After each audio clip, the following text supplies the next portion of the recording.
Wabarakatuh.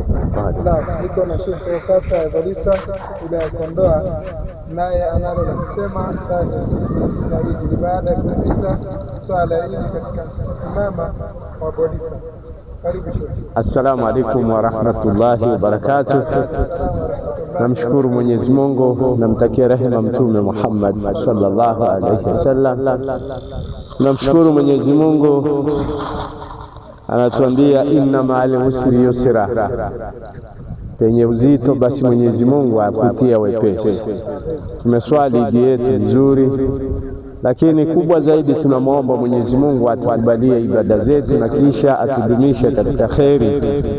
Wabillahi tawfiq, wassalamu alaykum wa rahmatullahi wa barakatuh. Mwenyezi Mungu atujalie kila la kheri. Tumemaliza Ramadhani kwa salama na amani, na hivi leo tupo katika kusherehekea Eid Mubarak. Mwenyezi Mungu atuwafikishe tuimalize kwa salama na amani kusherehekea Eid hii. Pia napenda kuwahusia nyote mnaonisikiliza, ambao mko online na ambao mtanisikiliza baada ya muda, kwamba tuzidi kumcha Allah subhanahu wa ta'ala, kwa sababu thawabu tulizozipata ndani ya mfungo wa Ramadhani ni nyingi sana. Kwa hiyo ala thawabu zetu tuzitunze kwa kuzidisha kumcha Allah subhanahu wa ta'ala na kuzidi kutawakali kwa Allah subhanahu wa ta'ala, atujalie kila kitu. Huo ndio ujumbe wangu wa hivi leo. Mwenyezi Mungu atujalie kila la kheri.